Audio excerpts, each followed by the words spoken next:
You are now listening to Through the Fryer. Sit down, no shade, but phones on. You want something juicy to talk about, and I have something to give you. Here we go with Through the rest stay closed. Really? You don't have no windows. Hell, but it's okay. Too. I'm Super Saver. No. The ratings are back, and now we have 5 listeners. Listen. Thank you for tuning in to Through the Fryer.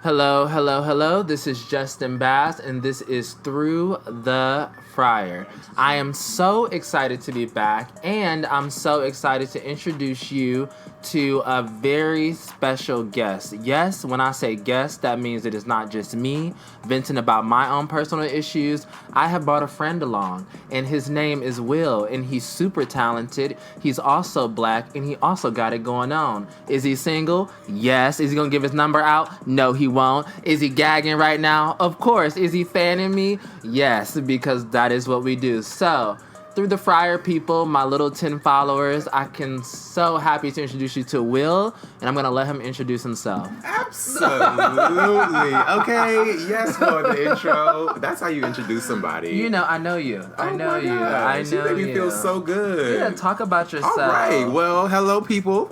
My name is William. I am also an artist, young black queer artist here living in New York City. I'm originally from the Gullah Islands of Beaufort, South Carolina. Do your research, check up on it. Gullah Island, hashtag Binya. Okay. Gullah. But no, I'm really super excited to be here with Justin today to do this podcast and to talk about these crazy subjects. We are really good friends. It's so funny how our friendship started. It's kind of like it just kind of formed out of nowhere and so organically, and it's so beautiful. So I'm excited to do this with you today. Oh my gosh, where did we meet? So this is real.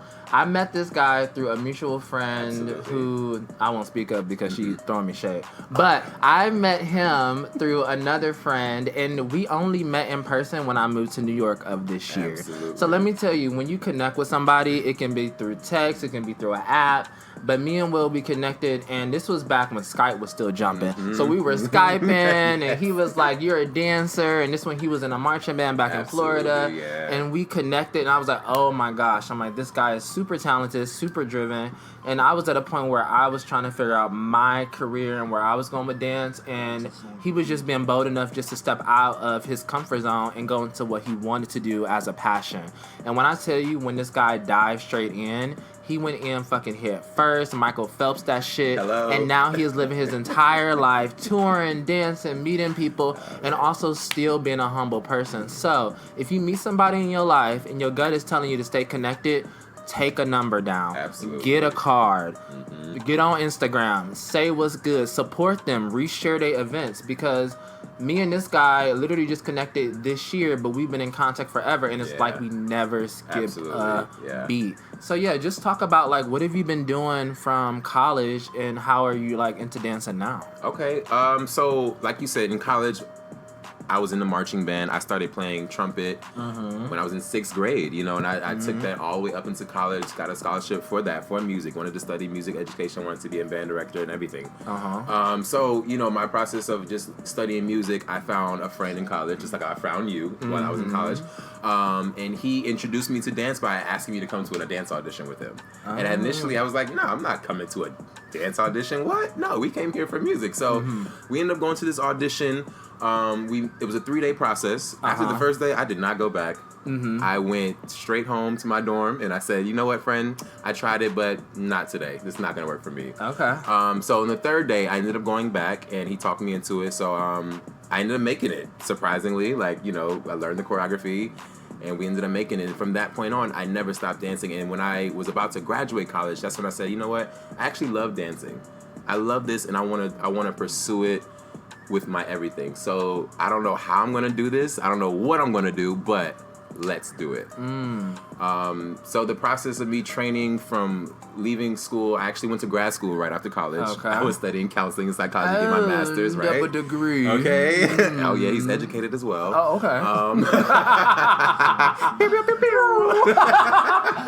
Just, we're going to be using effects. We don't have them yet because we're producing this ourselves in my bedroom. So when you hear, that's the effect. But go ahead. But yeah, so in the midst of grad school, I did a year in grad school, 4.0 GPA, full scholarship, everything paid for. That summer, I was miserable. I was sitting outside one day and I was like, you know what? I should just go move to Atlanta and just start training. And that's what I did. I called my mom. I said, Mom, I'm leaving school. She cussed me out. Called my friends. They're like, yo, you're crazy. Just finish. I'm like, nah, I don't want to. I'm just going to leave. So I left. I moved to Atlanta and I started training at Gotta Dance Atlanta. And when I tell you, it was 7 days a week, at like 7 hours a day. Like, even when I wasn't in the studio, it was like, go home, put in the work. But fast forward to now, here I am in New York City. I am actually with a company called Toho. That's a Japanese production company. And I do a Japanese Broadway show out in Japan, in Tokyo. We're actually getting ready to do an Osaka tour. So that will be happening starting August 25th. I leave New York to go back to Japan to get ready for this Osaka tour for like another month and a half or so. Okay. So it's been a journey. It's been a very, very interesting journey. But at the end of the day, I wouldn't trade it for the world. I'm excited about what I'm doing. I'm happy about it. And I'm happy to meet the people like Justin along the way to share with. You know what I'm saying? Because on the other side, you have so much artistry to offer. So much artistry to inspire. You know what I'm saying? So I appreciate my friends like you. You know. I appreciate myself too. Absolutely, bitch. You better. And when I do, I look up above the computer and I see a picture of myself, a younger me, very passionate, very driven. And then I look inside myself and I'm filled with hot dogs and cheese fries at the moment. But I'm happy and I'm living in New York. Okay. And I am so excited because this is the first time that I've had anybody do a podcast with me. This is the first time that I've been able to do it with someone that I feel like I trust, someone that we can have some back and forth banter. And if you feel like this is a thing, mind you, we don't care anyway because we know it's a thing. But we would love some comments. We would love some feedback because this is like an upward journey because we like to talk. We like to dish. We like to say what's going on. And we are ready to dig into what this podcast today is about. And the topic today is love language. Okay. Now, I don't care if you speak Spanish, okay? I don't care if you speak French. I don't care if you went to Israel for a summer and you can speak a few things of the dialect. This is all about how do you communicate with a partner and also with yourself in this journey of love because you know what? We're all lost in it. Nobody knows the answer. Nobody has the book. And even though you purchased it, it don't mean you know what's going on. Right. So me and Will got together. We went and had some Thai food. It was delicious. Yeah. And we were like, look, let's get some topics down. The topic we got down was love language. And then we want to get straight into some loaded questions. And I'm going to let Will introduce the intro of the topic, love language. So my first thing foremost is just like, I know there was a period in my life where I did not know that love languages existed.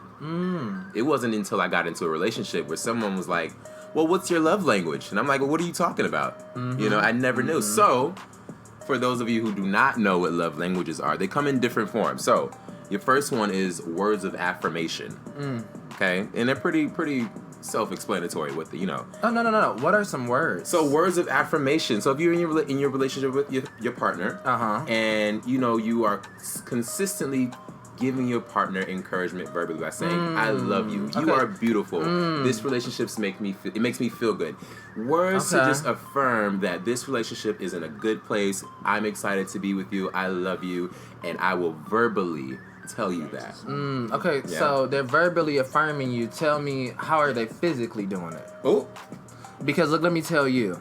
I'm all about direct touch. Okay. If you know where to go, and this is not anything like crazy, but I love when someone tells me something, but when they show it, that's when I know I'm not gonna show them the door. So that goes into the second love language, which is physical touch. Oh, okay. Okay. Ahead, so that's your moment right here. We got physical touch. That's love language number 2. And just like you just explained it.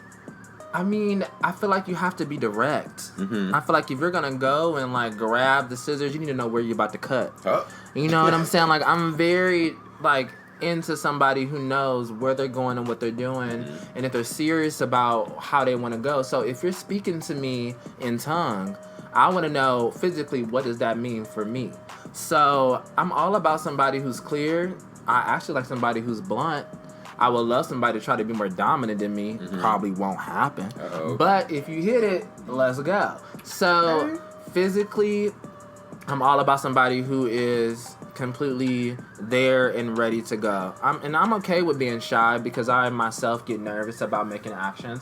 I can tell you about how I got nervous and shy with a guy, and I was just smitten over them, and physically I was just like rigor mortis. I didn't know what to do. Like literally, I was like, "Can I touch you? Because I'm so nervous because you look so good." Oh and my God. But you know what I did? I went into my inner self. I'm like, "Look, you got this. Absolutely. You got this." And I did not let this person know I was sweating, even though I was Don't let him physically take your sweating. power. No, I gave him the power because look, he could hold it. He took it. He held it. He Dragon Ball Z that Just shit. make sure you give it back. That's it. Look, 2 weeks layaway. No. Damn. So yeah. Speaking of 2 weeks. Go ahead. 2 the weeks. next one is quality time. Okay. So you got 2 weeks of quality time with your power. Okay. So like, how much time do you put into something? So quality time is important for me. I think that's my biggest love language. I love to spend quality time with people, and quality time does not mean we are out partying or at seeing the world. We could literally just be in a space by ourselves, chilling out, just having conversation, enjoying each other's energy. For me, that gives me a chance to really connect to the person on a more of a physical level and also on a spiritual level for me, mentally and in a metaphysical world for me. I get into my own little spiritual thing over here, people. But quality time is more important for me than you can touch me all day. That really doesn't mean anything. You can tell me you love me, you can tell me this and that, but for me, spending quality time together with someone, sharing those moments of laughter and just excitement and joy, and even just those down times, being there for one another, that's more important for me. Okay, so I have a conundrum for you. How do you spend quality time with someone physically when they have a full career, when they're driven, when they're passionate, when they're booked? You want to support them, but you can't see them. Like, tell me, you say you like this, you say this is what you want, but are you available for it? That's why I'm single. Well, I mean, no. it's true. I mean, we want these things. Where's the flexibility? Like, absolutely. How do you meet somebody halfway? Especially if you're interested in someone that's just as ambitious as you. Where do you meet each other at the line? I think for me, from experience speaking, I've dated people who are non-artists and dated people who are artists, and also people who are artists who are not so busy, and artists who are extremely booked and busy. And what I found for myself is that like someone who has a similar routine or schedule that I have, as far as like I will always engulf myself into work. I'm always going to be dance, choreography, performing, teaching. That's always going to be my number one. And so for someone to have a passion where they can dive themselves into, as opposed to not being so invested into the relationship, you have that other component. And I found for me that I appreciate that a little bit more, as opposed to someone who's a non-artist and they have a lot more time on their hand. And now the questions are posed to me, oh, why can't you do this? We should spend more time together. You're always busy. You're always this. It becomes a little like, this is a little annoying. Like, I don't know. You know what? So I recently got a relationship with the artist. And I didn't tell myself I was going to stop talking to artists.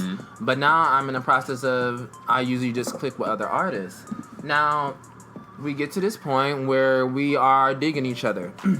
We've hung out, we've had a snack, we've watched something on Netflix. Like, we're like, look, we click. But then we start to talk about ambitions and goals, and then we start to see, like, look, we line up everything, like horoscope, day we wake up, what we have in the morning, what we like, to all these things. And then we can't find the time to physically be there for each other. And then look, I've also dated people that are in the business world, working straight up 9 to 5. Now, what they have to offer me is different than what an artist has to offer me. A lot of stability, a lot of nice restaurants. I mean, when I'm telling you, I don't waste my time. And if I invest myself in another artist, I know what I'm investing in. I'm investing in a passionate person. So I do get a little bit caught up because I'm 28 years old.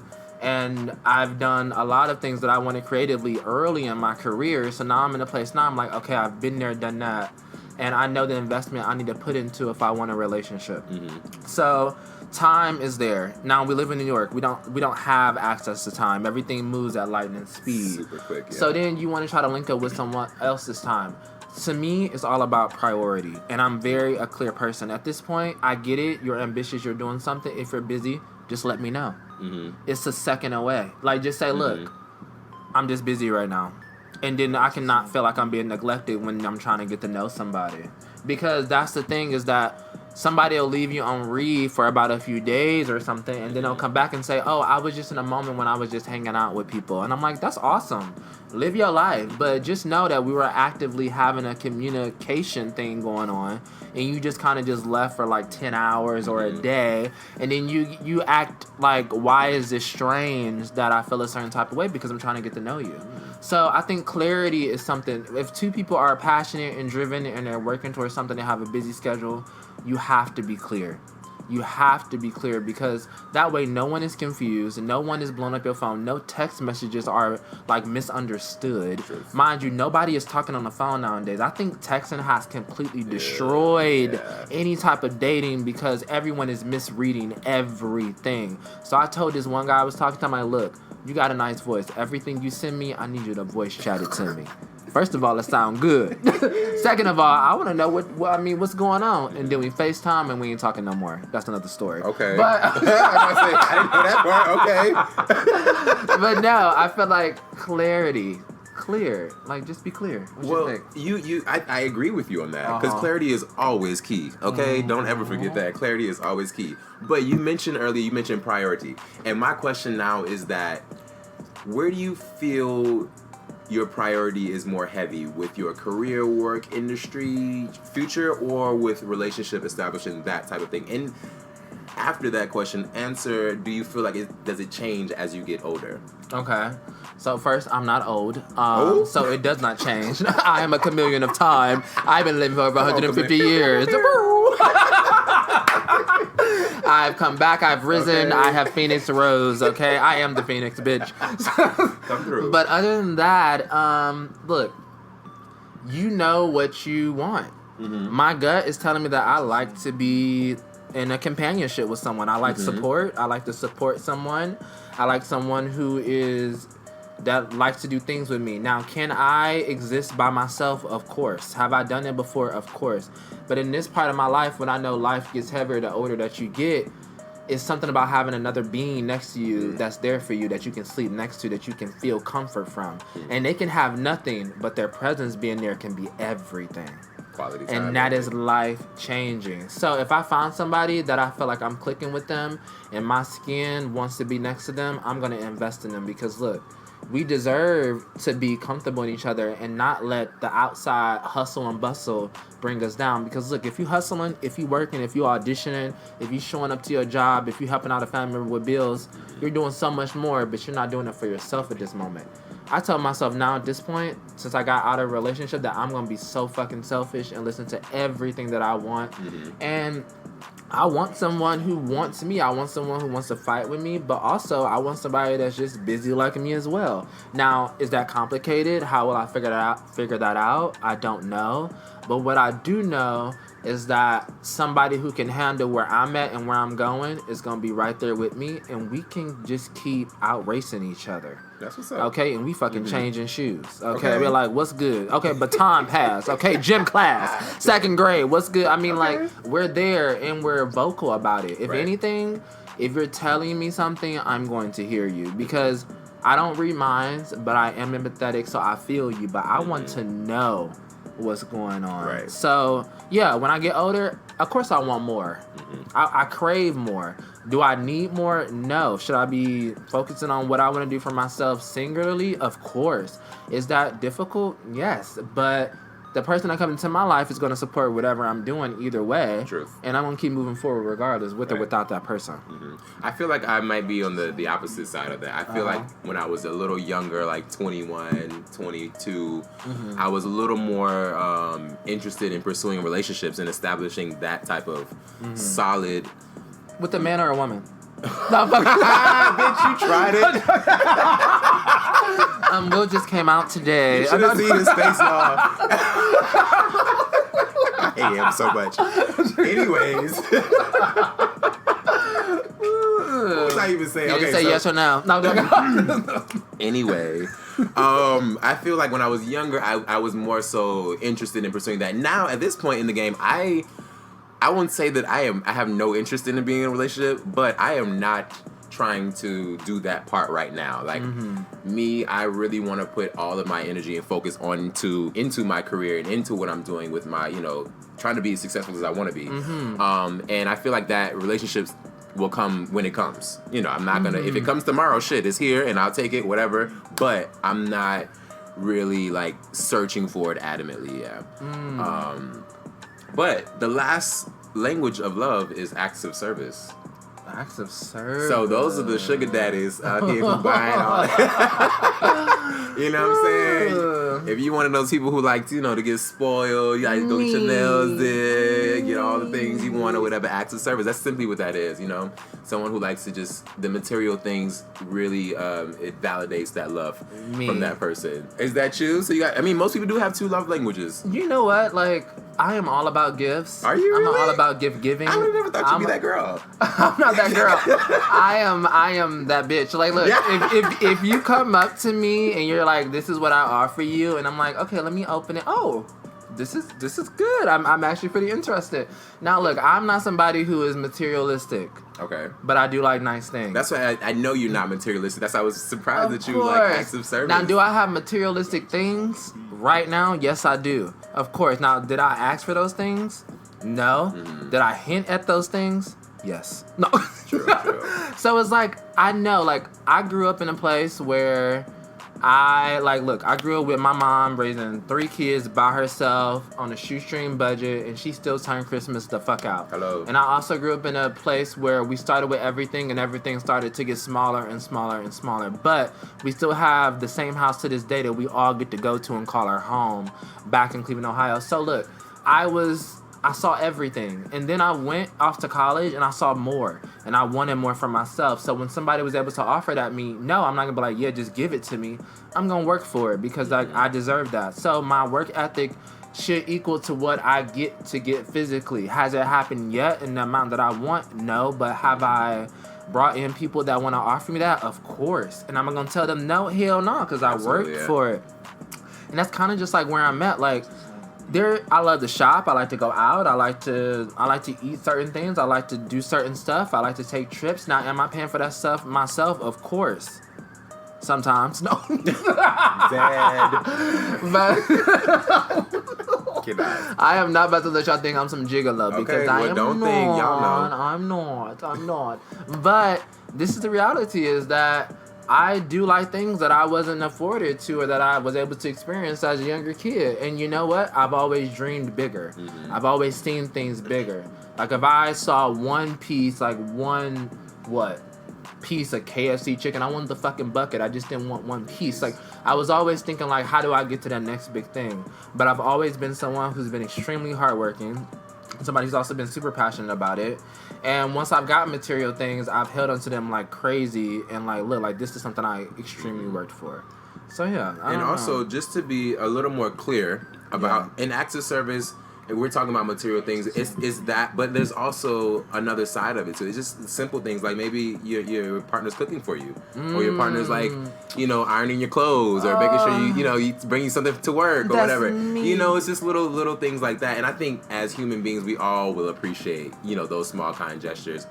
And of course, some more than others. Of course, because I can always appreciate a little act of service. Yeah, of course. Like I feel like Look, I do the service. Like, I'm one of those persons, like, if I see somebody overcompensating, like, let's say financially, I'm so okay with cleaning and cooking and stuff. Like, look, I'm good at it. Like, I'm not just doing it because whatever, but I also like clean spaces. Like, that's just kind of who I am. Excuse me. And I'm, like, in a place now where I've been past guys that I love to cook. I don't mind cooking. I like to have stuff set up. I don't mind setting up dates. Those are just things that I've like actively done and not thought that it was like me doing it as an act of service, me doing it just because that's just like in my personality, and I like to do that. Like I like to put out a recipe book. I like to set up a movie. Like I like to chill, but I also love to go out and I like to plan things. Like I'm a tourist. Like I just like to do stuff by the books. Like it's set, it's jotted, there's a time. So I don't think I'm really doing a service to anyone else but myself because I enjoy it. I think that's kind of just where it's at. Yeah. Question for you, Justin. Uh-huh. So, physical touch and maybe active service. I feel like maybe those are two love languages that you prefer to receive love. Mm-hmm. Now, where do you think you are as far as like how you give and show love to your partner? So, I give and show love by showing up and being present. Okay. And when I mean by show up, I mean that if you are doing something that is going to benefit you, your future, your career, you're working at it, it can be as simple as you teaching a class. It can be as big as you showing a part of your work to the world, and I'm a part of. I am a support system. And that's just me. Like, I do that for my friends. I do it for my family. And when I do it for my loved ones, I go hard. Because the thing is that I am investing something into you because I know it's worth it. Because I know you're passionate and you're putting your everything into it. Mm-hmm. So I show up. And I don't only show up and I show out. If you need somebody to ask questions, I'm asking questions about the work. You need somebody to be present, vocal, saying things that other people won't say, I'm there for you because I expect that exchange from you. Now, me expecting that from other people have put me at a disadvantage because everyone is not like me. Absolutely. I had to learn that my expectations of myself, I could not expect that of other people. No matter how nice I am, no matter how early I show up, no matter how much I volunteer for other people's things, they are not guaranteed to do anything for me. And that took me for a loop because my innate spirit just wants to be there, wants to be supportive for people. Look, I'm rooting for you. That's my energy. My energy is that I'm rooting for you if you're rooting for yourself. Not if you're rooting for you. Yeah, I'm like, look, if you're in it, like I am in it, in the fight, then I'm gonna hit you with a shield. I'm gonna be there to assist you, friend, even foe, because that's just naturally how I am. So when I see other people lacking that, I do get a little bit like, oh my gosh, like, why aren't you meeting me halfway? But look, I have not told them this is the expectation. I have not let them know that these are my guidelines, and I cannot expect them to think that they're gonna do that unless I'm vocal about it. So, yeah, I mean, I am present. I'm supportive. I am there. Like, if somebody messages me and it's something, I like to let them know that I'm available, but also they know that I'm doing something too. But look, if I am making you a priority, you need to understand that I'm making you a priority. So it's a thing. It sounds like you active service, like, because you're willing to put yourself in these positions to be there, to support, to serve. You know. Yeah, I'll serve. Yeah, I'll serve for a man. Okay. I won't serve for the war. No. I'll serve for the man. Okay. I'll serve for the right man. And I've served for many of men. You gotta serve it. And I have walked away with my hat, and I am so okay with that. It's not a big deal for me because look, nice. I commit. If it don't work out, it's a hard hit for me. But I go hard. Like I'm not about to say that I went halfway with somebody, and if it didn't work out, then I'm gonna go back in the situation assuming like, well, I didn't put my all into it, so maybe it's my fault. There's no way I'm gonna set myself up for that. If I'm going in with somebody, I'm going in 110. Absolutely. So if it don't work out, I know it ain't my motherfucking fault. Because I put every inch, every fiber, every dust. Y'all hear that Cleveland coming out? All day, like that East Cleveland. Like, I do not waste my time. So I don't want that person being confused that Justin did not put his best foot forward. Because I always do. I don't know. Like, what about you? Like, how do you feel like when you like what efforts are you putting into someone? So I'm gonna go back to how I like to receive. I would like to receive love in quality time for this reason exactly. I like to spend quality time with people because it gives me a way better chance to get to know the real person inside this physical body, and then I can start to gauge what you like and what you don't like, how you receive things, like what kind of language you like, because the language that I naturally may give.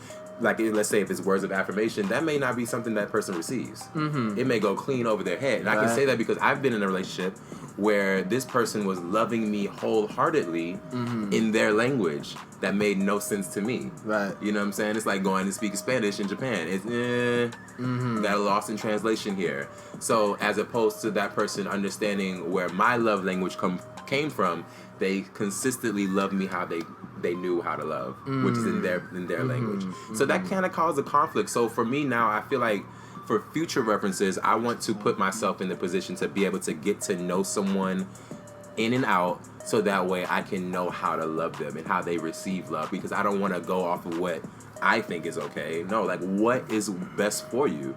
What works for you? So that way I can do my best and, show up and be there and be there properly. Of course, but you look, you seem very vocal. You're doing a podcast right now. Oh. So this person that you're expecting this from, they might not be able to voice that. I'm telling you now, there's a lot of people that don't know how to speak into it. So you have to let them know, like, this is what I need from you to make this be as successful as I think it's going to be.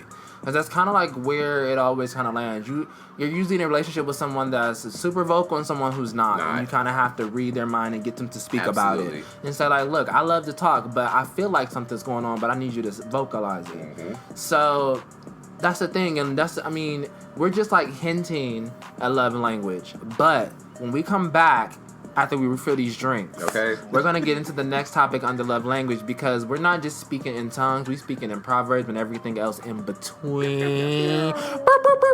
And we will be right back with Through the Fryer. Okay. All right, this is Justin, and this is Will, and we are back with Through the Fryer.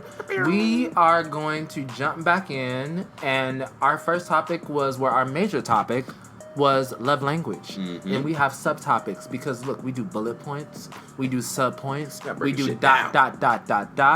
and now we're gonna get into what is your equation of love. I know people that works in 1 + 1, uno plus dos, okay, un, deux, trois. Okay, so we're going to talk about what are our equations for love and if it even equals out to anything. So, Will, what is your equation for love? Well, Justin, mind you, he's single, so his equation hasn't been working, but let's hear it anyway. Well, let me tell you what my mama told me. Okay. Mama knows. My mama was like, yo, let me tell you something. When you get into a relationship, make sure that the person loves you just a little bit. Not a lot, but just a little bit more than you love them. Okay, no, obsessed, Beyonce. Okay? Yeah. And when she told me that, I didn't understand it until I got into a relationship with somebody that actually loved me just a little bit more than I love them. And what I realized that I had was a certain power, a certain level of power in the relationship. It's almost like who's wearing the pants. So I feel that for me, my equation at this moment, at this time in my life, at this age, I feel that it could even be me. Maybe I may end up being the person who loves a little bit more than the other, in the latter. But I feel like that's always going to be the situation. Somebody's going to be a little bit more invested than the other, which could potentially be a great thing, or it could potentially be a dangerous thing, in the sense of that person being a little too involved and the other one not being so. But I think for me, what's the equation? The equation would be 1 is me. Okay. Plus 1.5. Okay. That's you and you doing the most. Okay. Or doing what you can do. Okay. Okay. Will equal 2. Okay. Don't add up, but. So his major was not math. Absolutely not. He is not teaching no classes to none of your kids, so you are okay. Still single. So look, my equation to love is this. I don't know. Because I'm not in love with anybody right now, but myself, okay?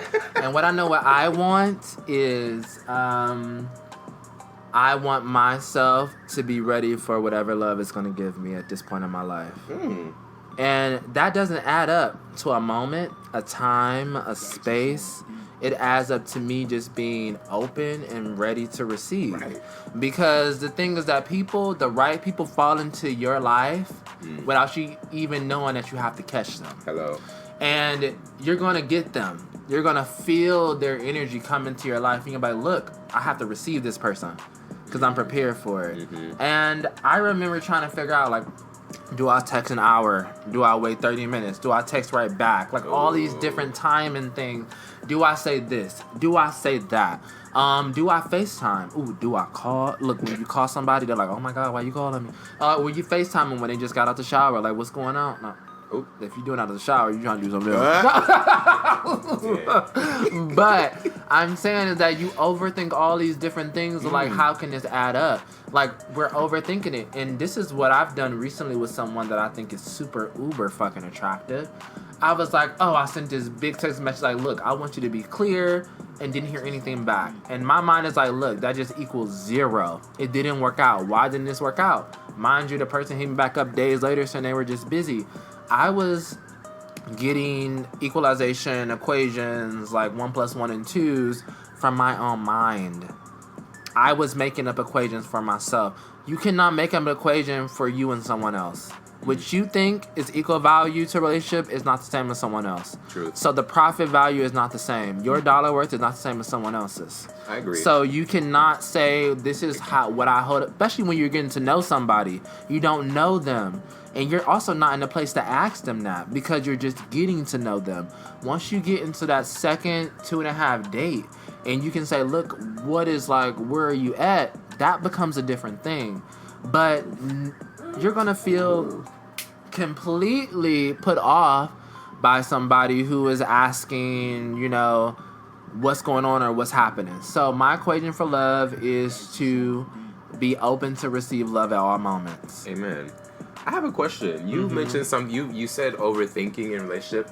And my question is, I wonder, why do we get to these places where we are like, say like we're initially meeting someone who we find attractive. And we become so like, we're overthinking it. We become somebody who we're not normally.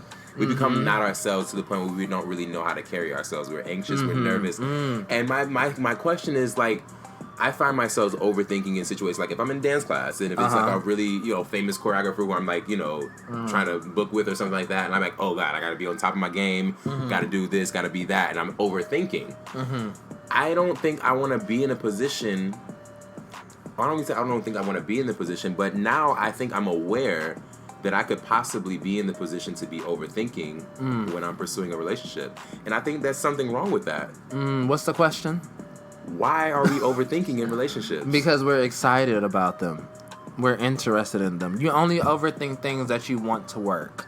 Whoa. So you are, for me, I am so excited about someone or something that I don't want it to mess up. I don't want to I don't want to be the reason that it doesn't work. So now I'm figuring out different things like, okay, I need to overanalyze this so this can go out like this. And then for me, I'm just like, well, if it doesn't work out, then that was my fault. But I don't know. What do you think? So instead of... if you say, I want it to work, I'm excited about it. Instead of us going that route of saying, oh, maybe I should do this, maybe I need to do this, maybe do this, maybe we should just relax and say, let's see how it goes. Yeah, you know what? Let it unfold. Have you ever asked someone to just breathe when they're taking a dance class and they're so intense and they do it? They just did it at that moment because they've been holding in so much tension because they're so excited. Like, at this moment, we just need to relax. Yeah. Look, if we're present and if we're secure in ourselves, if it's going to work out, it's going to work out. True. So this is what happens. We lose that power that you talked about. We give it to someone else. We let them validate us with their replies, with their answers, with their one-word things. Hey, oh, my bad. No explanation texts. And we let that validate everything of us being like, oh my gosh, I thought it wasn't working out. And they just pop up out of nowhere like, it wasn't you. Nothing. So... once we get that away, we put ourselves at a disadvantage to just be secure in ourselves. And look, that person that sent you that, they're not that as secure in themselves. They're just as confident in themselves to send you that. And they know that they're in a place where they can be like, look, this is what I'm able to serve you. And I know they're gonna take it. And I think that goes back to what I was saying about what my mom said. I feel like that person would be the person who doesn't love as much as the other. You know what? That person might be afraid to love that much. They haven't been in that situation yet. Talk about Look, I've loved so hard so many times. That's just me. This other person who's trying to play super cool, super fresh, they want to be too cool for love. They're scared of it. They want to be available to it, but they don't know how to. When you meet people in your life that has been in that situation, they're not afraid to put themselves out there. When you meet someone who is afraid to do that, they're not doing it against you. They're doing it against themselves because they're trying to figure it out. They don't know how to offer you everything that they know that you deserve. I agree. So when you bring it up and you put it in their face, they're gonna play trade. They're gonna trade code. They're gonna try to be extra tough about it, and they're gonna try to flip it because they don't know how to deal with their own feelings. So how do you reaffirm them, but make sure you're still in a place of power for yourself? You do it by just being honest and look, I like you. I'm here for you. I need you to be here for yourself so we can meet each other halfway. Do people have these conversations? No. Should they? Of course. Will relationships be easier if they did? Of course. Because the way you just said that was so simple yet so clear, and it was no signs of overthinking anything. You were very clear, like, okay, this is what it is, and this is what I want, so I'm gonna say that, and that's what I can do. That's because I've been drinking. I think if everybody drinks, if everybody drinks, they'll be together in the streets. I mean, it comes to this, like, I'm only able to say this because I'm rethinking of all the not the failed things, but the challenges I've had in my own personal relationships with people and things. Like, I'm in this moment right now talking to you, I'm literally thinking about people that I'm interested in and how am I playing that. Now, the word playing is going to make you think this is a game. It is. But it is. Like, nobody wants to admit it, but we're all playing it. Like, and we're in it. Yeah. And once someone gives in enough, that other person takes over. That other person, like, this is not checkers, this is chess. Yeah. Like, what pieces are you playing with yourself? And I'm just in a place now where clarity is everything. And look, if we're only texting, I'm gonna let you know clearly what I'm thinking. There's no need to, like, beat around the bush. Look, I'm 28 years old at this point. The next person I'm with, I'm hoping it's gonna be somebody that I want to be for the rest of my life. And that's just kind of where I'm at. I hear you. So yeah, I mean that was a good one, because overthinking is a killer in itself. It's a killer in every industry. You know what I'm saying? And in itself, but to be in a relationship, I feel like that should be somewhat similar to a safe space. You know? I mean, when you say safe space, like, what do you mean? Like, where are you safe? Because, like, in a safe space, like, for example, like, if I'm around people who are similar to me, like, we're artists, we have the same ideas, like, and we can communicate on an open level where no one's being judged, no one's feeling, less than. So you don't want to challenge yourself. That's why you put yourself in a safe space. Well, no. I want to put myself in a safe space because there's so many awkward spaces that I can't be in. Why not? Because who said I'm you black, can't be there? So what? I'm a male. So I'm what? queer. I'm an So artist. what? I'm vocal So and what? opinionated. So what? And there's so many people who are just not at the mental level to handle that. Boop, boop, boop, boop, boop. Okay. Fuck on. There's so many. Let me people tell who, you. For example, they can't even handle a black Ariel. So what? No, let me tell you this. My black ass was living in a whole big ass white spaces in the mountains. Look, when I rode a horse, my mother was like, yoo-hoo! She was like, my son is on a horse. I was damn right. Look, this is where I have a thing. Is that if you have not immersed yourself in other people's cultures and ideas and thinking, you're gonna think that your thing is so much more than anyone else's. Look, we're all in this fucking fight. Everybody wants to be equally seen. Yep. Everybody wants to be equally represented. Everybody wants to seem that they're equally able and fit and powerful to make it in this life. So why is it now that we feel as though we see a space where we don't see ourselves, that it's not for us? I'm the bitch that's gonna walk in and say, look, you need me here. This space is so boring that without me, you wouldn't even know what to do. And look, when I walk in, all eyes are on me because that's what I want. I am so open to open in spaces where there was no room for me. Because there's people that want to be there. The money is there. The people are there. And also, I want to be the person when a person of color walk in, they see me, they feel like they can walk in. If we're so afraid to walk into those rooms where we don't see ourselves, how are we going to allow someone else to walk in behind us? And so, I agree with what you're saying. And my sentiments is that I want to know, how can we not even manipulate, but how can we alter the mindset of those people? You don't. But still, okay, so you don't alter the mindset. Yeah. So how do we alter the mindset of uncomfortability? Life is uncomfortable. It is. Nobody is waking up, and like, there's a small percentage of people that are waking up, rolling out of bed, and feeling fucking amazing, 100% out of their day. Those people are the lucky few. The other 99.9% of people that are out there hustling and trying to make their lives comfortable, like that other percent, they understand that where they are pushing themselves, it's going to be worth it because they are validating themselves in their work. So I am feeling as though that when I am not invited to the party, that's okay. The invitation wasn't for me. Now, when I do show up and I'm there for a reason, but I'm there to make a statement. Like, I am not there to be someone on the wall. I'm not there to be nobody's token anything. But I know that we should have a place everywhere. This is the thing. We need to have a place everywhere. So how can we do that if we don't push ourselves into those places? I love that we have our own Black queer spaces. We need to protect those. We need that for ourselves. But we should be able to go in any room, because in our own spaces, we see people that don't look like us walking in all the time. Yeah. And we ain't stopping them because, well, we don't want to be like that.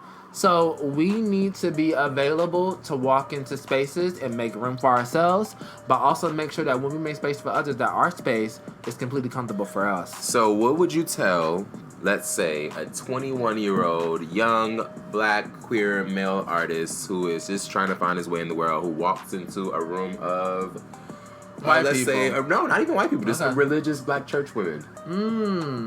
Those, who are, in that scene. Those religious Black church women, they have an uncle and a cousin that was gay as hell and then come out. But they still have that mentality of that's not okay. So how do you make your job this person feel is space? not to please them. Your job is to show up, show out, and do the gig. Don't we wish we could all be as bold as Justin Bass? No, look, I don't even walk in there. But let me tell you this.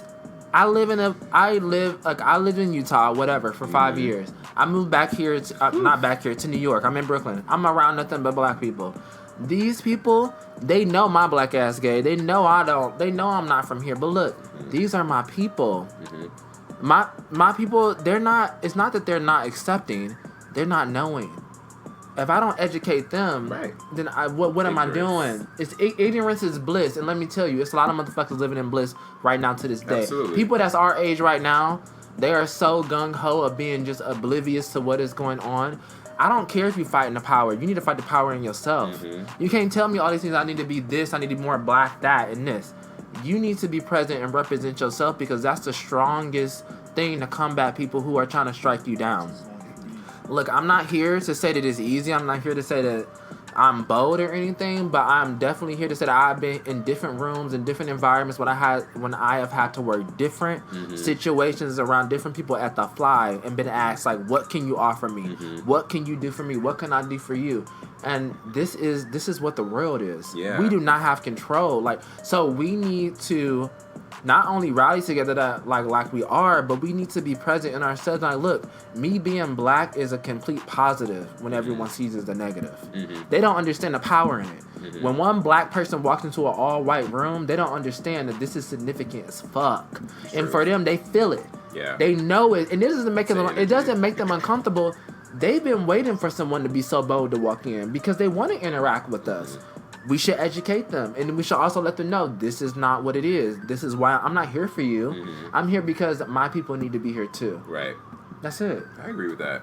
And I think for me, I can recall there was a time where I was that person that you're trying to talk to now, as far as like not being confident and not being feeling okay in who I am when I walk into a certain space. Like, for example, like if I walked into a barbershop, and I felt like, okay, like, all right, now I gotta be this person. I gotta be a little more masculine so that way I'm a little more accepted and, just for that. But now, through those journeys of these years, I don't give a damn.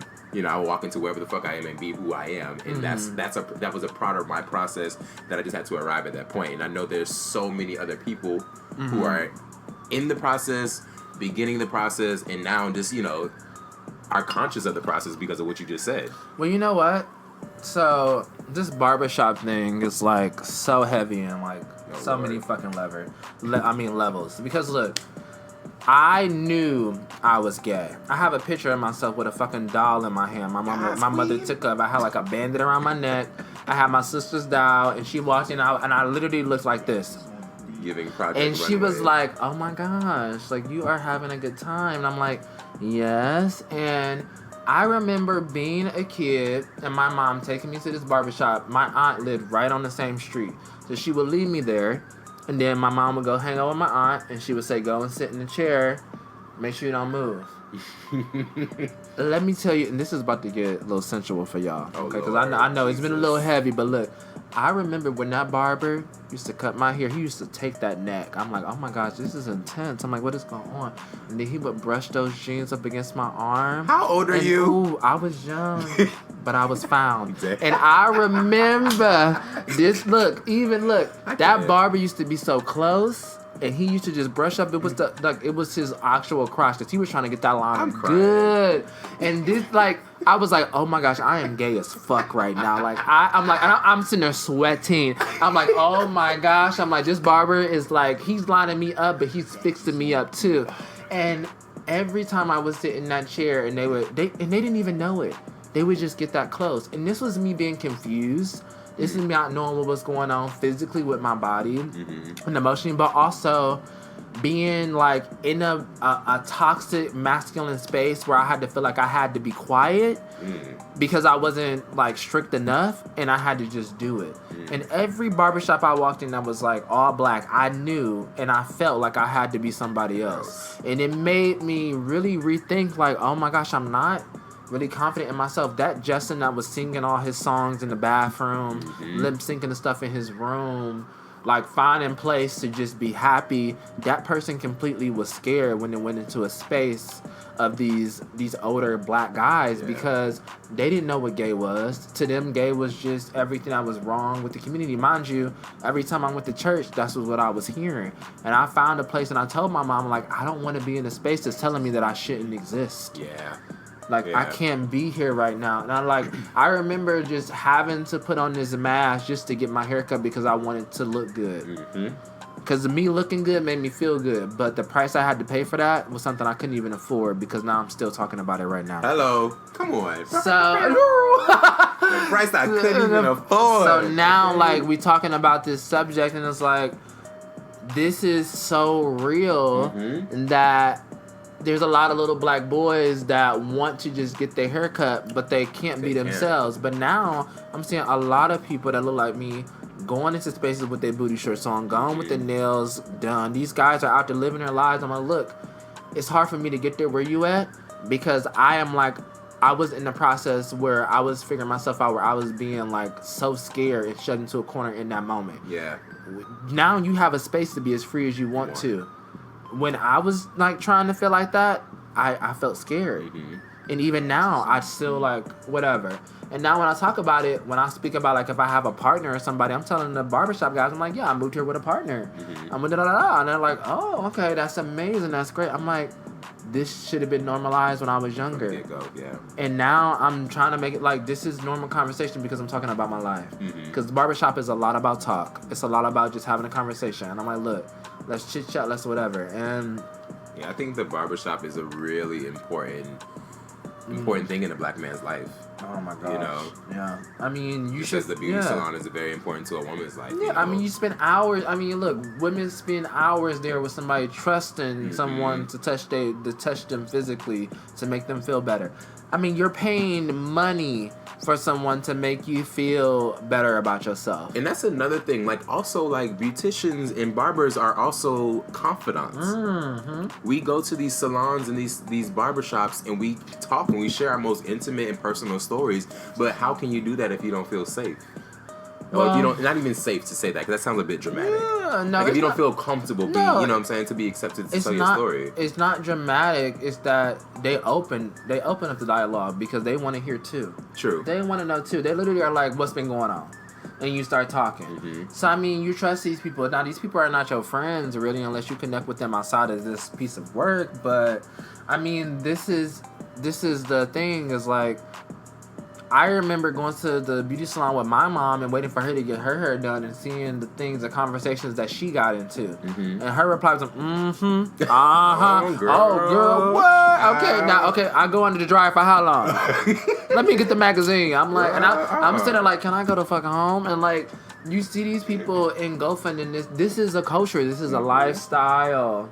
It's definitely a lifestyle. This is a thing. Culture, like, this is a thing. So, look. You go into it's 2019. This is not 2000. This is not 1999, 98 when we were first going to the barbershops and we were nervous to walk in because we knew that we were gay and we were scared about it. Right. And now it's like if you walk in, people just want to like, look, are you gonna be able to pay? Okay, can you pay for this cut? Do you have the coin? Look, do you have the coin? Because if you do, then you're good. Gay, straight, black, yellow, albino. Let's get it. Because the rent is high. So that's kind of where it's at now. So in this day and age, you need to know that you're paying for your happiness, but also don't give somebody your power to make you feel that way. Absolutely. You're paying for it. Enjoy it. Get your hair done. Go out into life. Wear what you want to do. Paint your nails. Be free. Yeah. That's just kind of what it is. Yeah, it's a process. It is a process. It is a process. That was a good one. I like that. That was good. Of course. I mean, necessary. so we segued from equation to love and to. I'm gonna tell you this now.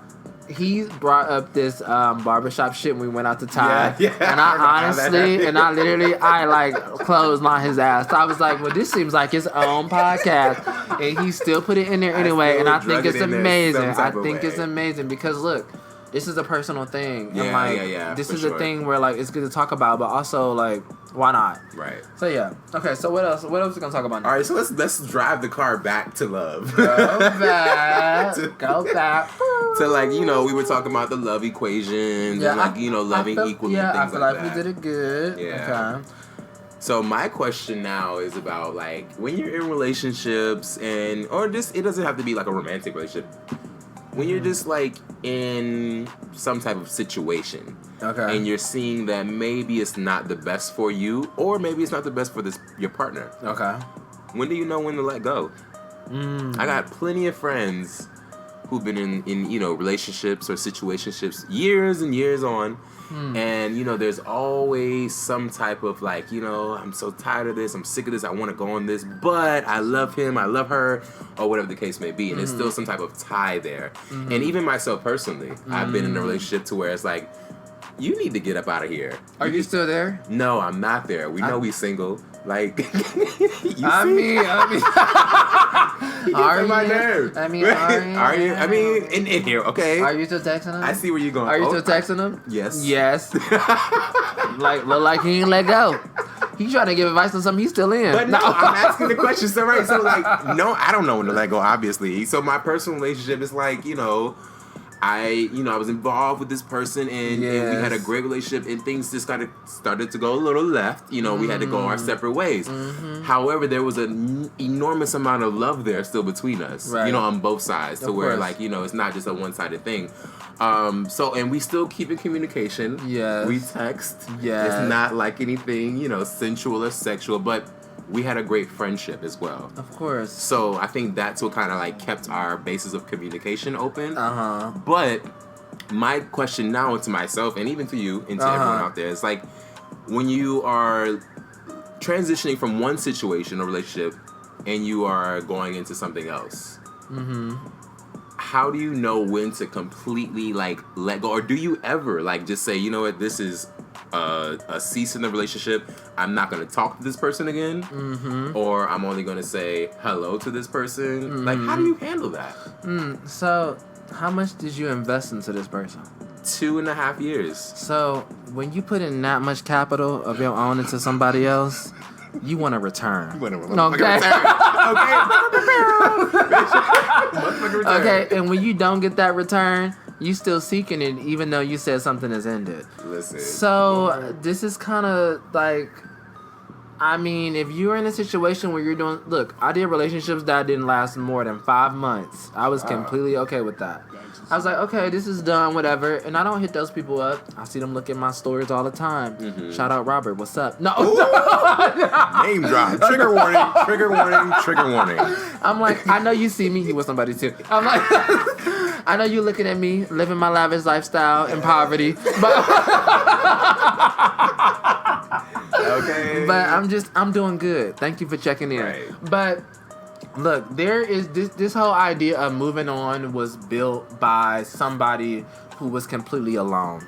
Because if you have connected with someone, you have given them a part of yourself. Absolutely. They have it. You gave them permission to hold it. You cannot take it back. Even when you say I'm done with you, they might use that against you in a good way because they know that you feel something for them. And you also might think that, look, this might not be our time, so let me wait this amount of time, and maybe we might click back up here. For sure. So you're holding on to some type of hope. Hope can be so amazing. It can be so bad. I know that because you don't even know when she might phone in. Okay. She Hope might is a say, real look. interesting girl. She's like, okay, what are the violins that you have? It's like she's like giving you. She's like, look. She's like that, like lifeline. Yeah. She's gonna like randomly available when you call, and you're like, well, what do I do? Where am I at? And you're still holding on to this person. The way that I equate it to letting someone go is that you have to continue to look forward. That person is still there. You can see them in your rear view, but I don't think there's a reason to forget them because they have taught you so much. So why are they still there? They're there because they have made you become a better person. They have made you think about things differently. They wouldn't still be able to be seen if you didn't even give them the gaze to be seen. I agree with that. And I agree in the sense of that I feel that sometimes when we're in relationships, we're meant to be teachers and students to each other. We're meant to learn these lessons of love. And I feel like I've learned a very valuable and huge lesson from this last relationship.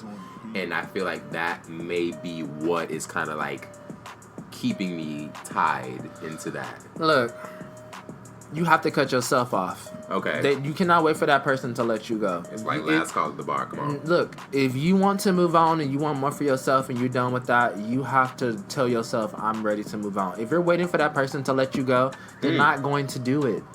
Because they like, not that they're a bad person, but they're holding on to you because that's good for them too. Options are good for people. Yeah. Okay. If you can pick between two films that's gonna give you Oscar nominations, that's a good place to be in your life. Okay. Yeah. Options are So good for people. there's no reason for you to think that this person is holding on to you because of anything more, because they like to have that availability to do that. If you want to let go, you need to let go. If you see other people seeing you, you see them. You cannot think in the like conscious of someone else. Okay. You're not in their brain to do that. There's no reason to process that because that is not your headspace. I receive your it. energy, everything you want to receive is everything that you want to bring back into you. So one thing that I have thought about through my many relationships and through my many times of just being on this earth, which is not that long, is that you need to expect everything for yourself that you want for yourself. That's it. A word. That person, they enjoyed you. They loved being around you. They knew that you were amazing. And when they told you that, it made you feel amazing. Now look, fast forward. You're still harping on those things. There's nothing that has been refreshed. Nobody has clicked the page of anything. Yeah. It's the same fucking Ask G's and bitches are using Google. No. Yes, G. Come on, G. You know what I'm saying? You're still harping on these old validations. Okay. They ain't giving you nothing fresh, and you still holding on to that woman. Oh, you made me feel so good back then in 2006. Okay. You know, so it's like that's true though. It's that's like, true. look, I need some new content, and this is where you at. Like, if they're not delivering you new content, new things to put on your personal feed, yeah. Because at this point, we are refreshing ourselves. We're in a different place. You're moving forward. Look at where you're at now from versus when you first met this person. Absolutely. You're a different person. Yeah, now you for want sure. more from that person. They're still delivering you what they gave you from the past. It's not enough. You better speak, Justin. It's not enough. You better speak. It's not enough. Okay. That was a word right there. It's so not enough. that's kind of where you at. And look, if you really feel that person, you're going to be bold enough to tell them that that's not enough. Ooh. If you want more from them and you tell them that, they will step up to the plate to deliver. If not, then that's just kind of where you're at. There's no in between. That makes me feel like I was in love with the potential. the idea of the potential as opposed to just like what that person is giving me at the moment. Oh my god. Okay, so this is a Will podcast. Oh. He's asking me all the questions he's been wanting to ask me. So we can get drunk and do it on video because this is good. This is good because I felt it. Look, I don't know what anybody needs. And I don't know what anybody wants. Right. But I'm gonna assume that Will wants to move on, but is afraid to move on because he thinks if he does, this person that he is with is going to just completely disappear from his life. I don't think it's possible because he don't understand how talented he is. He don't understand how much he has to offer. So this person is looking forward to you. You have bypassed this person. Get out. This person is trying to catch up to you. You're on the freeway. They're still taking the streets. They're still taking the streets. And they see you. They see you. They see you moving. I see. And that inspires them. Yeah. They love it. And not trying to say this other person is not doing things in their life that means anything. Right. But they now see that you two together could be amazing. They didn't see that before. I see. You know what I'm saying? Yeah, I'm like, look, got you. Where you at now, your gaze at now, you're so focused. Your blinders are on. You know what you want. You know where you want to go. This person sees that. They see that you're driven. Not trying to say they want to jump on in the same car, but they do in a sense because you might go so forward where you're not going to look back. There's nothing wrong with that. For yourself, you have to play this game very selfishly because people drop out all the time. People don't show up all the time. People don't pay their bills all the time. Shots fired. Trigger warning. So it's just like, you need to look out for yourself. True. You're working. You're in the mind space of working. Now, if you want to give that person that space to like do that, that's awesome. But you need to be very clear about it because you're living right now. You're in a medium level. You're in a gray area, and they know that you're like wavering more towards them or yourself. Yeah. And it's good. You need to be very clear with them. You need to offer. Look. This is where I'm at now. Right. This is what I need to receive. Right. If you cannot offer this, then I will see you in another lifetime. Not a big deal. Not a big deal. Not a big deal. And look, they're going to be like, oh my gosh, she just told me all that stuff. How do I process this? What do I do? He'll be like, okay. Like, now, that other person is going to be like, I need to get my shit together. And they should. Yeah. I mean, look. I wish y'all could see Will. Like, look, he's look gorgeous, crazy right now, okay? But like, this guy. Like, I ask him all the time, like, why are you single? Why are you not? Like, I get it. When I meet, like, look, I know a lot of people that look very handsome. They got their shit going on, and they're always single. They put their careers first because they feel like they've been fucked around, and they've been like, oh my god, not again, not me. I'm about to work, not me. Nope. And I always wonder, like, what's going on? They're still. You playing with these backspaces. Look, the game is to move forward. Absolutely. There's no reason. Look, you can pull up the car to take 3 spaces back once or twice. True. There's no reason for you to have your whole deck full of just to keep going back. Yeah. You right. You working. You right. You living it. Enjoy yourself. Absolutely. I mean, I want to know, why do you feel like you're still in this area? I know why, and I can honestly openly say this because I've taken the time to think about it. Yeah. It's been a long time. So we've been broken up for like at least a year or so. And so that person showed me what love is to me. Yeah. That person showed me. That person loved me at a very dark time in my life. When we were together, everything was cool, and then there was a period where I went through like depression, anxiety. I was just kind of really going through. I had an injury for the first time. Got a spinal injury, so like my career and everything, that was kind of like flipping my world upside down. So I was in a really, really low place, and that person kind of like was there for me and showed me a love that I had never knew before. And so like when I got out of that dark place, it was like, oh my god, like I can't take credit for this. You know what I'm saying? I can't take all the credit, rather, because you were there for me. So that part of just kind of showing me that light and showing me that type of love was just kind of like, wow, that was something that I would never forget. And I think that is it's something that I carry with me, you know, throughout life. I try to love everyone who I encounter, not romantically like that, but like just everyone who I meet, friends, foe, it doesn't matter. but trying to just give them that type of unconditional love that I would show, you know, because I've also been in relationships beforehand where it was just rough, you know, it wasn't the right type of love languages going on. But I think that's why I'm still kind of like holding on to that little piece of him, because he showed me something that I had never been exposed to. How long ago was that when you were exposed to it? I mean, at least over a year, because we dated for 2.5 years and we've been broken up for about a year now. So I would say maybe between 2 years, like, you know what I'm saying? Okay, so like, do you feel like you want to move forward, or like, do you want to see if something can happen to work with this? Here's the truth. Here's the reality. I want to move forward. It would be lovely in an ideal world for his mentality to change and alter to become, you know, to be at the same level. However, I'm realistic, you know, and I know that if you haven't gotten there yet, you ain't getting there no time soon. I mean, look, what you just said is saying that you're hoping for something from this person. There go that girl Hope. You're hoping this will happen. Have you told this person that you want this to happen? Absolutely.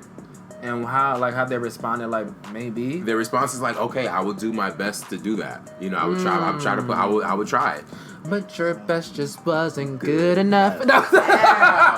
That's the reality. And that's the truth. There's nothing wrong with it. You can put all the effort forward, but look, it's not happening for me right now in this space. I'm going to recommend a dose of, I mean, I don't want to say cut this person off, because it's pretty brutal, honestly. Yeah. Because you're very heavy with this person. I get it. But I feel like and I also don't want you to just focus on yourself, because you're going to put yourself by yourself. Ooh. When you put yourself into your work like the way you're doing. Hashtag introvert. I'm all the introvert. I know. And you know, I hate people that are like, oh my God, I'm so introvert. This is amazing. No. Hermit. Look, humans are meant to coexist with socialize with other people. And romantically in spaces like that. For sure. So you need to allow yourself, you can be present for that person about 25%. Right. You owe yourself 75% to be present for yourself and other people. You know, that person, if they want to step into that 75%, they will offer you 75 plus 10.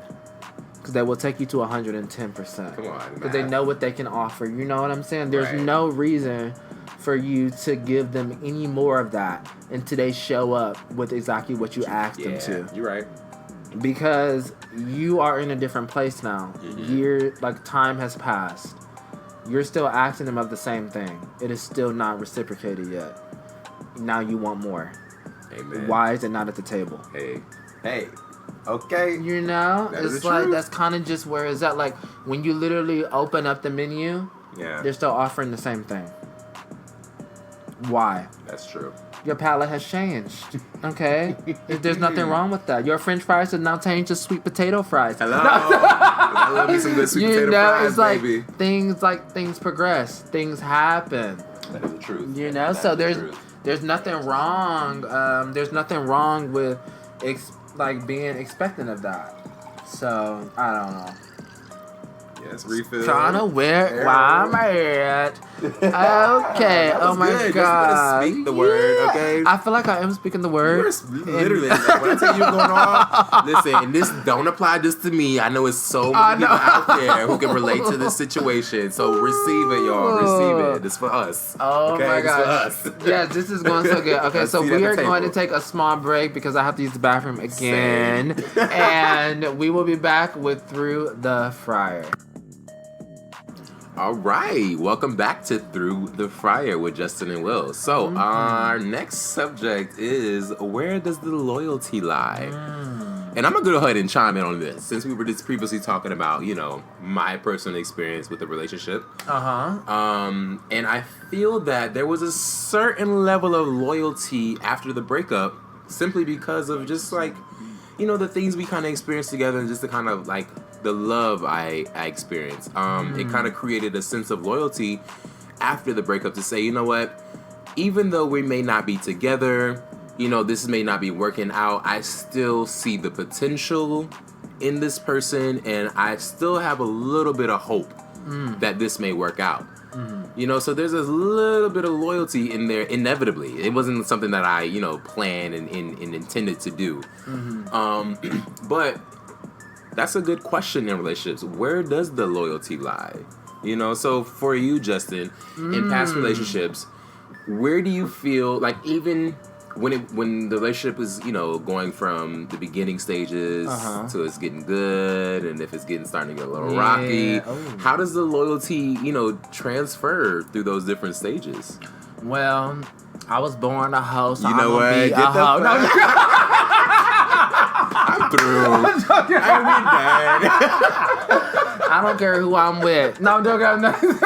That's right, Maury. Ooh, that's right. I am the father. No. The loyalty lies with that connection.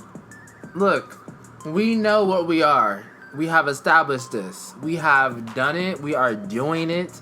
We are securing that. Now, what I don't like is when people get in relationships and they don't want to admit that they're attracted to other people. Ooh. That shit is fucking hot, by the way. Be honest about it. Trey just walked in. He look good? Yeah. Talk to your partner. Damn, they look good. Yes. If he wanted to come in with us, we might do it. Absolutely. So, I've learned that, because I've been talking a lot about honesty, is that when you are truthful about these situations that can somewhat ruffle a relationship, it makes it easier. Absolutely. It makes it better. It makes it more fun. Enjoy the fact that you're so in love with your partner, but you've seen somebody walk in and you say, damn, and my partner was like out. That person might be next. That's kind of a turn on to me. That shows a level of friendship in that relationship that you have. It shows a level of friendship, but it also shows a level of like reality. Yeah. Hello. There are people that look better than me. Okay, there's people that's just what it is. Attraction is not based off relation. It's not the same thing. Right. There's a lot of fucking good looking people living in New York, and I remember when I first started dating this one guy, we were like so into it. And everybody that walked through this fucking coffee shop, I would just always lose my gaze. Like, damn, they look good. Damn, they look good. Damn, they look good. And he never said anything. I'm like, look, you know what? Because attraction is just something that happens. Now, look, I'm giving you my full attention. I'm still present to you. But I'm also not a fucking robot. I know what looks good. I know what smells good. And I know what would be good with me. But us, we're real. Yeah. That's a fantasy. Yeah. We are allowed to fantasize as people. Don't, hinder yourself to not give yourself permission to be excited about something that walks through the door. Be excited about it, but then be grateful for what you have. If you want to connect those dots and something happens, it has for me. No, I mean, I'm dead. I mean, then you go along those lines, but play. True. Any relationship is so. Look, my last relationship, we did not play enough. We did not roll around in the sand enough, and I feel like that was where a lot of stuff lied. It was moments when we used to just wrestle in bed and stuff. And I used to do that with guys that I liked. And we didn't know that we were both gay. That's okay. And we just did it. And now I did it with my partner randomly. My past partner, I'm just like, fuck, I wish I would have done that more because that made everything just a little bit lighter.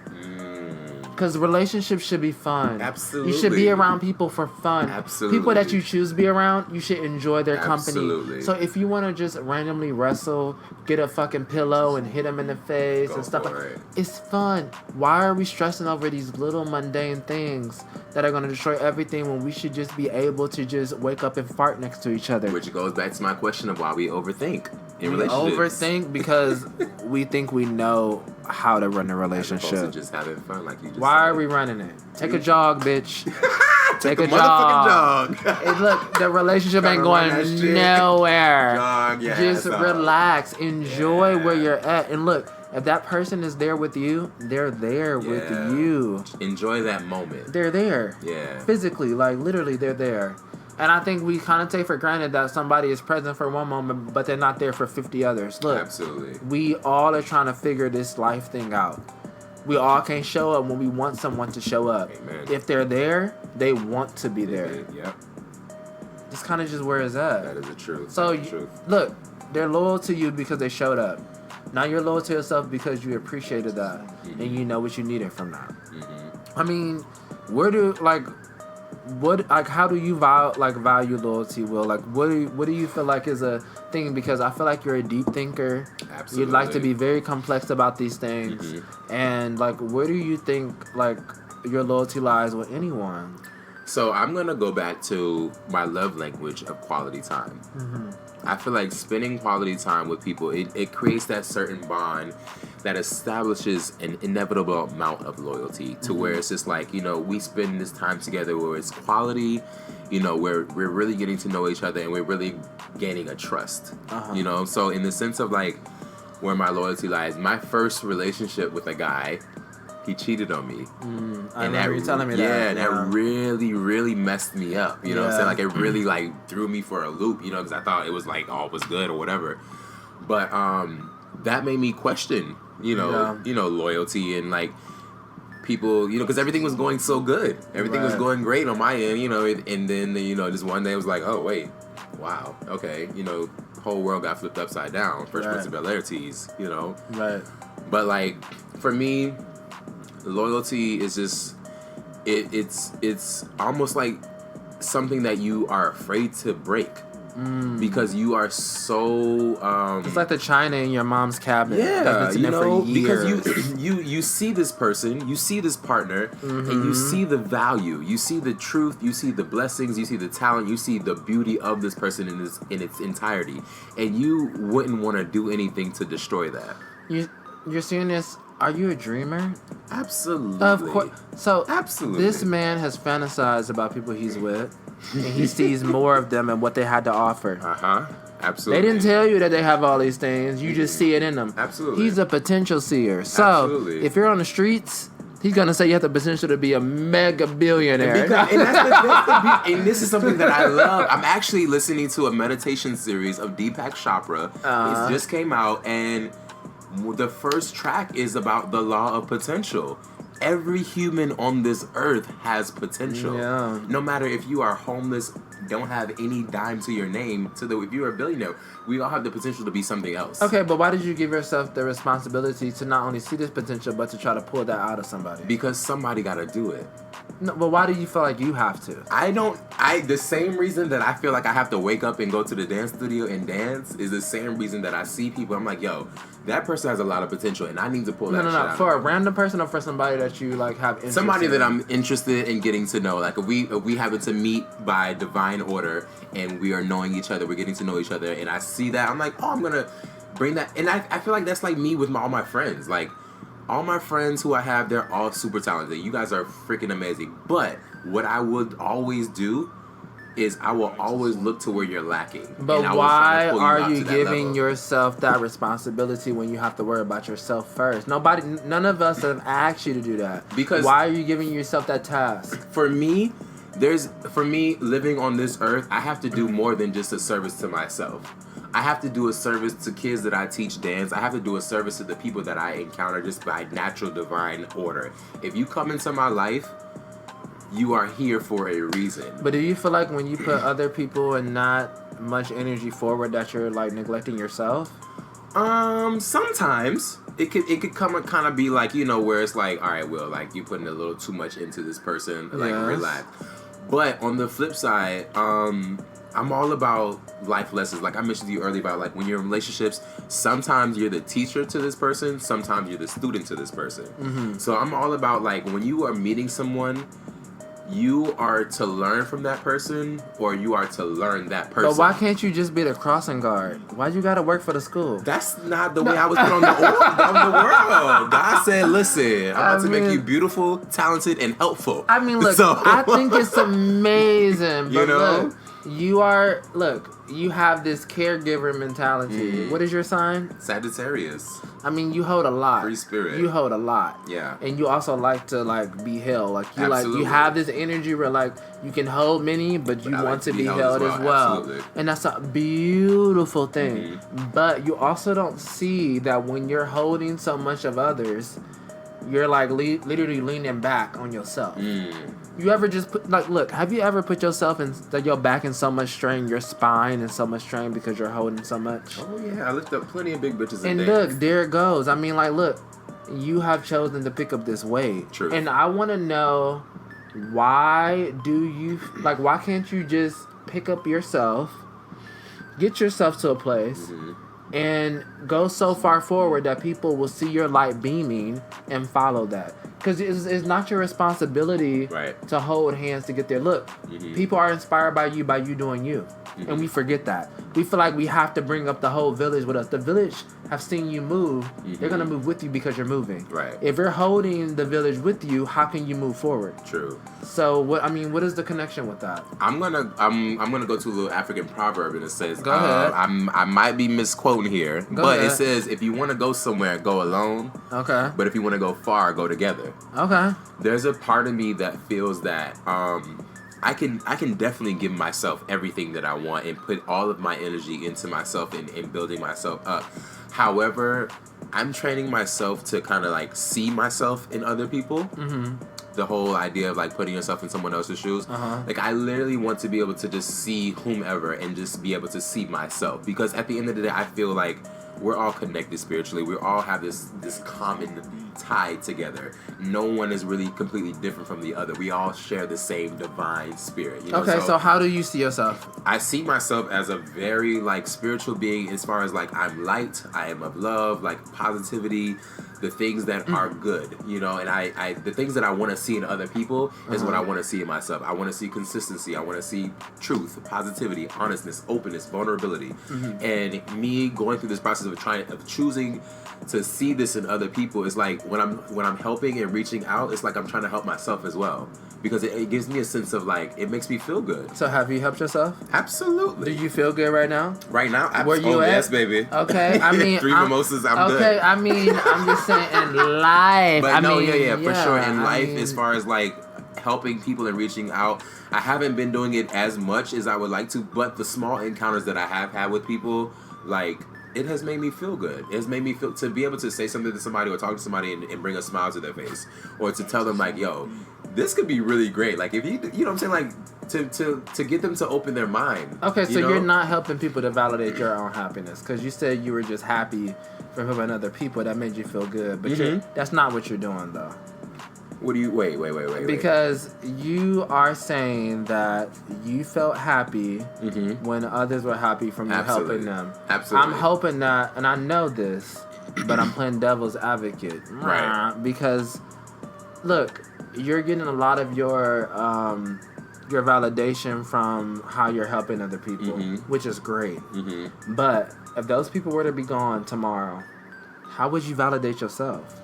Well, not to be confused for altruism, but I feel that if those people were to be gone tomorrow, I wouldn't. No, they didn't even exist. Or if they didn't exist. What would you do for yourself? I mean that same energy that I would give to these people, I would just put back in. If there's no one around me, is what you're saying? Like if there's no one to give with, to share with. No, look, you give everything into yourself. You're working in this world. Look, you work in an industry now, in a commercial industry, where everything you do, everything you say goes accounted to the coin that you get to bring home. Absolutely. You don't know these people. They don't know you.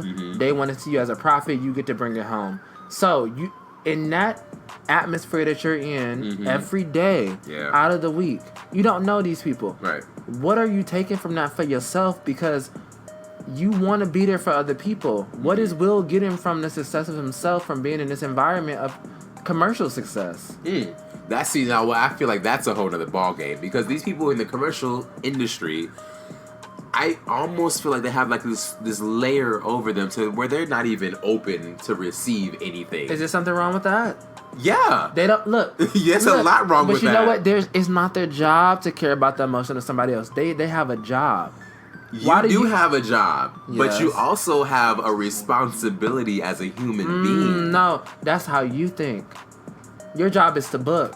Their responsibility is to book you. So you mean to tell me that all these people are here to do on this earth is to do that job? No, for this job in particular, in what you work in, right? Yes, that's all they're here to do. Look, if I'm a casting director, I know what I'm casting, I know what I'm doing. Do you fit the bill? Maybe. Where are you at now? So after 5 o'clock, when that casting is over, they hitting the bar. Oh, so now you're drinking yourself into another. No, they're not drinking. They did their job. The 9 to 5 is And so done. what happens after you drink at the bar? You go back to work tomorrow. Oh, so that sounds like a life short-lived. I don't think. Not to them. That's to you. Agreed. To me, it does sound like a life short-lived. And I feel that that's why I try to be what I try to be. That's why I try to be that person, to be helpful and be that light, and to show people like you don't have to just engulf yourself into just one little thing. But why are you like that? Did you grow did somebody in your life when you were young told you to be like, Will, you should care for others because you're such a sweet guy? Like, why do you feel like you have to be there for other people? Like, what happened in your life to make you want to be that? I was shown love from somebody. From who? From the last person I was in love with. And all that love just made you want to love other people. Absolutely. And there's nothing wrong with that. Absolutely. There's nothing wrong with that. So spreading love is important. Being present with love is important. Absolutely. And also acknowledging it is important because look, in this world, compassion almost doesn't exist. Not at all. And when you meet people in your life that offer you that, you have to be present for it and also acknowledge it because there's not a lot of people giving it. Yep. And it's exactly what Will is doing. Yep. So I'm only playing tennis with him because I know we can complete a match. Okay. I would never play. That was a good devil's advocate. Okay. I'm like, great. Oh, I saw his face. He was like, damn, he coming hard. Okay, hold on, let me pull up. Sips mimosa. I know. I saw his face. I'm like, let me just keep going because I know I can get it. That was hot. That was good. That was good. This is kind of what happens. I'm like, this is like the game, like the match that we're playing with ourselves. Like, how much are we offering to other people and how much less are we offering to ourselves? So, yeah, for sure. And this is a real thing. I mean, we talk about like loyalty. Where does it lie? And then we have to come back to ourselves. Like, look, yes, we came into this world by ourselves, but we were surrounded by love right after we came out. And Absolutely. we want to feel that energy throughout our lives. Like, why not? But then, but then you move into spaces like New York, LA, like Chicago, like places where people are hungry, thriving to make it, where they have lost all kind of compassion and joy in themselves. But we just continue to just look, we stay prayed up. We stay positive about it. Look, that person's not in the same space as us. And we like, look, we have to acknowledge ourselves. So I've only challenged you with that because I know for myself, I'm a very empathetic person and what that means to me and how that connect with others. But other people are not there to connect because they don't even know how to access that. That is the truth. And that's why I feel like I won't say I have such a responsibility, but that's why I feel like I should be responsible for being that light for other people. Because sometimes when people are ignorant, that's your job to make them know what's happening. Are they paying you for that job? So listen, you get paid in a good old blessing. Karma comes around. Karma twice around. Karma comes around real good for you. You know what I'm saying? But like going back to what I said earlier about just being a student or a teacher in these different relationships, it doesn't even have to be romantic. Just relationships or situations in general, you're always going to learn or you're always teaching. Right. Somebody's always going to be in that position. Right. You know what I'm saying? So it's just a matter of just me now. I'm accepting the idea that I have this personality, I have this idea, and I have this character. Like, I want to spread that to as many people as I can. Right. Because there's so many, like you said, there's so many people who in this city, no compassion, no empathy. They're so busy, like, head down in their cell phones. They don't see anybody. Like, you know what I'm saying? It's a tough time to be in. No. Well, I think that we have done an amazing first podcast talking about love language, and I'm so excited that Will has joined me on Through the Fryer. Thank you for having me. And we have like touched on so many heavy things. And if you have enjoyed this, please share, please review, please like, because this will not be the last of this. Because look, we are people that are in spaces that you are in, and we are here to tell you how we feel about it and how we want to express that. And this is how it's happening, and it's happening with Through the Fryer. And Will, I'm so excited to have you, and we will have more. And enjoy the rest of your week, and thank you for listening to Through the Fryer. Bye, guys.